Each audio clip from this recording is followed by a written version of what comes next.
Guys આપણે માતુપુરના વને પૂગી ગયા છે, એટલે ચાલો અંદર જઈને તમને હું બધી વસ્તુ બતાડું. અંદર ચડતા જ આપણે અહીંયા બેસવાની જગ્યા ચડી જાય. જોવ તમે અત્યારે તો કોઈ નથી, ખાલી ખાલી લાગે. ને સામે છે મંડપ, ત્યાં કૃષ્ણ ભગવાન ને રૂકમણીના લગ્ન થયા હતા. ચાલો પાસે જઈને તમને બધી વસ્તુ બતાડું. જોવ તમે કેમ છે મંડપ, સરસ છે ને. અહીંયા આપણે કૃષ્ણ ભગવાન ને રૂકમણીના લગ્ન થયા હતા. જોવ તમે. ચાલો આપણે મંદિર છે ત્યાં પણ જઈએ. મંદિર બહુ સરસ છે, તમે જોવો. કૃષ્ણ ભગવાન ને રૂકમણીની મૂર્તિ છે સામે. બહુ મસ્ત છે ગાઈસ. અને અહીંયા નીચે આપણે લખેલું પણ છે, તમે વાંચી લ્યો સૂચનાઓ. પાસે જઈને તમને બતાડું શું લખેલું છે, વાંચો. આપણે નીકળીએ અને આગળ જવાના છે, એટલે આગળ તમને બધી વસ્તુ બતાડશું. વિડીયોમાં તમે બના રહેજો. ગાઈસ આ છે રૂકમણીનું મંદિરનું રિનોવેશન ચાલે છે. જેમ કે પેલા વાં હતું, હવે ત્યાંથી અહીંયા લીધું છે, અહીંયા કામ ચાલુ છે. ગાઈસ અમને અહીંયા માધુપુરના લોકલ માણસ ચડી ગયો હતો, અને એ આપણે બધી વસ્તુ બતાડશે એમ કહે છે. એટલે ચાલો એની હારો આપણે જઈએ, તમને પણ બધી વસ્તુ બતાડશું. એ અહીંના લોકલ છે, એટલે એને આપણા કરતાં વધારે ખબર હોય. એટલે ચાલો આપણે જઈએ. ગાઈસ અંદર આવતા જ એવો માહોલ છે, તમે જો. ચાલો અહીંયા ઊભી રાખવાની છે, એટલે આપણે જોઈએ અંદર. ચાલો ગાઈસ અહીંયા આવક જાવક બંધ કરાવી હતી, કેમ કે અહીંયા કોઈ આવતું બાવતું નહીં, કેમ કે અહીંયા દીપડાનો બહુ ત્રાસ હતો. જેમ કે હાલતા દીપડાને અહીંયા જોવા જડતા. ગાઈસ તમે ચેક કરો કે જંગલ જેવું. અહીંયા મહાદેવની મૂર્તિ છે, જેમ કે ચિત્ર દોરેલું છે આ મહાદેવનું. ભાઈ અહીંના જ છે માધુપુરના.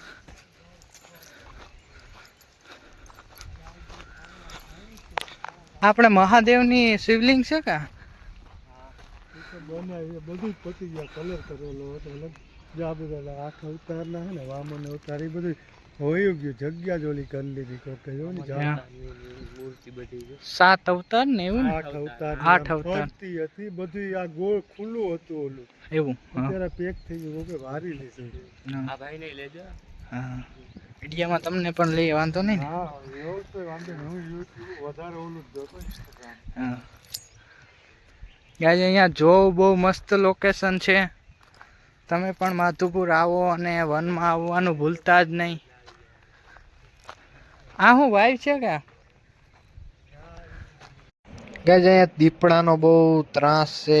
આ ભાઈ હજી પણ એમ કહે છે કે અહીંયા દીપડા હોય, પણ મારા ખ્યાલથી તો રાતે હોય, પણ અત્યારે પણ હોય, કેમ કે એનું તો કંઈ નક્કી ના હોય. ગમે ત્યાં હોય. આમાં તમે પણ જો મારી હારે જ છો તમે બધા. ચાલો અહીંથી હવે આપણે નીકળીએ ને તમને બીજી બધી વસ્તુ બતાડું. ચાલો આગળ. ગાઈસ આની અંદર તમે જો નજર કરજો, ધ્યાન રાખજો. ગાઈસ આમાં ધ્યાન રાખવાનું, કેમ કે દીપડાની અંદર પણ છુપાયેલા હોય. જો કે કંઈ દેખાતું તો નથી. ભોયરા જેવું હોય ને એટલે કલાક અહીંયા કંઈક ચિત્ર દોરેલું છે, શું હોય જો કંઈ.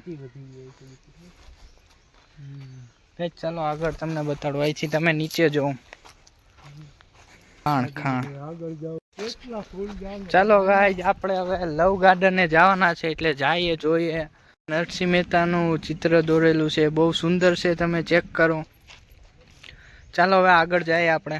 તમે જોઈ શકો છો કે આપણે આ ભાઈ લઈ જાય ત્યાં આપણે જઈએ, કેમ કે આ ભાઈ અહીંના જ છે, એટલે આને ઇતિહાસ ખબર હશે માધુપુરનો. ચાલો લવ ગાર્ડન તો આપણું બંધ છે, એટલે આપણે બીજી ઠેકાણે જઈએ. બારોગઢની સાઈડથી જવાનું છે. આ બધી લોકેશન તમે ચેક કરો બધી.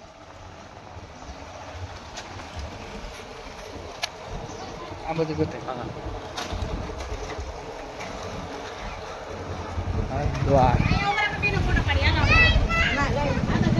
હા યાદ છે લવ ગાર્ડન. તમે જો કે અહીંયા દિવાલથી પેક કરવામાં આવ્યો ને કાંટા બાટા નાખેલા છે, કેમ કે અહીંયા દીપડાનો બહુ ત્રાસ છે. એ તમને મેં પહેલાં પણ કીધું કે અહીંયા કોઈને આવવાની મનાઈ છે.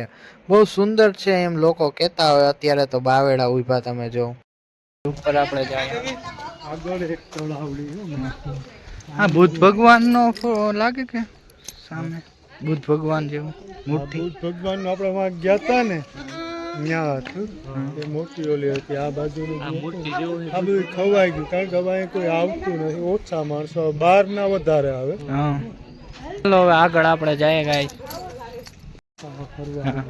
ચોમાસામાં મસ્ત હોય છે ને બધી લોકેશન ગાય તમે પણ ચોમાસામાં આવો પાણીને ભર્યા હોય ને તો મજા આવે અમારે ચોમાસામાં કઈ કામ ન હોય નવરા હોય પાણીથી ભર્યું હોય જ્યાં બધું પાણીથી ભરેલું હોય એટલે મસ્ત બ્યુટીફુલ બધી વસ્તુ દેખાય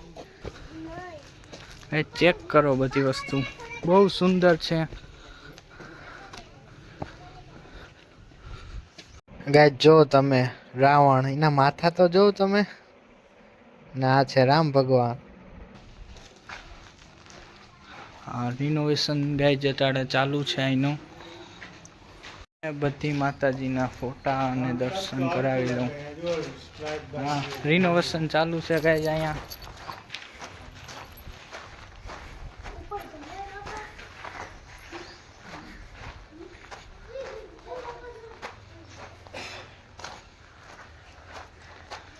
લાસ્ટમાં આપણે હનુમાન દાદાનું મૂર્તિ પણ છે ચાલો હવે આપણે ઉપર જઈએ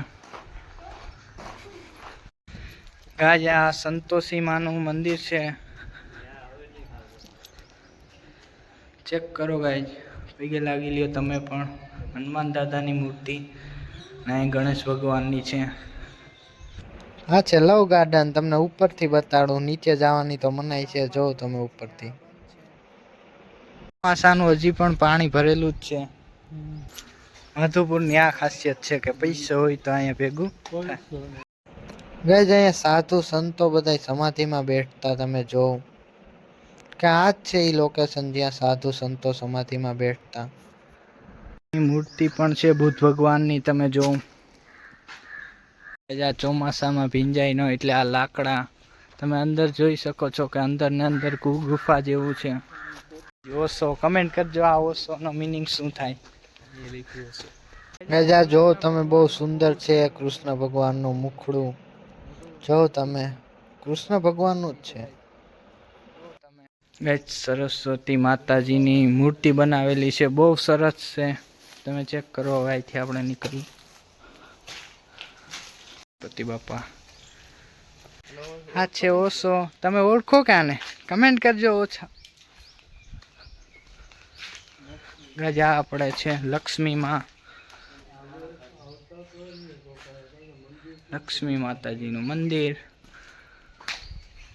ને આપણે કાળીમાં ભવાની માના અનેક નામ છે એક ને અનેક કાળી માની પાછળની મૂર્તિમાં શંકર ભગવાન છે બહુ મસ્ત છે તમે જો બાવો એક સુસાઇડ કરી ગયો હતો જેમ કે મરી ગયો હતો ને આ તમે ચેક કરો રથ છે અહીંયા અને હાથી પણ છે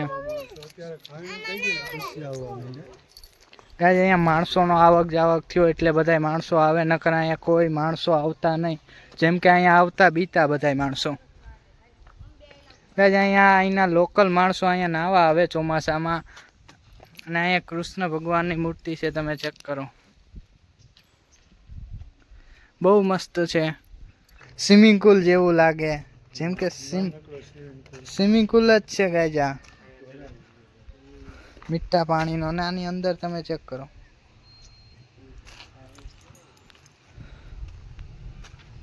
કે આ બેલા છે આની અંદર કમેન્ટ કરો શું છે આ તમે ગાય ચેક કરો આની અંદરથી જવાનું ઉપર બાવેડા ઉગી ગયા છે આ છે બોયડી બુદ્ધ ભગવાનની મૂર્તિઓ અહીંયા બહુ છે વધારામાં વધારે બુદ્ધ ભગવાનની મૂર્તિ છે અહીંયા આપણે સિંહ દીપડાનો બહુ હુમલો વધારે છે દીપડા છે અહીંયા લગભગ 8 થી 10 દીપડા અને સિંહ ઈ ઓલી બાજુ બીજા જંગલમાં એટલે અહીંયા રાતે આવવું મનાય છે ને જેમ કે આવો તમને કોઈ નાનો પાડે પણ તમારી સેફટી આવવાની ગાય જો એમ કહે છે કે તમારી સેફટી માથે આવો અને અહીંયા આવો એટલે રિક્સ બહુ રે એટલે આપણે સવાર થતા આવવું સવારથી 5-6 વાગ્યા સુધી આપણે ગમે ત્યારે ગમે એટલું રખડી લઈએ ગજા ભાઈ અમને માધુપુરના વનની કેટલી બધી વાતો કહી છે, એટલે તમારે જોવો હોય આ વિડીયો તો આ પાર્ટ 3 હશે, એટલે તમે વાટ જોજો. 2-4-5 દીની અંદર આવી જશે. અને જોજો બહુ મસ્ત છે, આ બધી વસ્તુ કહી છે અમને માધુપુરમાં શું શું છે શું શું નથી, અને વનની પણ વસ્તુ કહી છે, એટલે તમે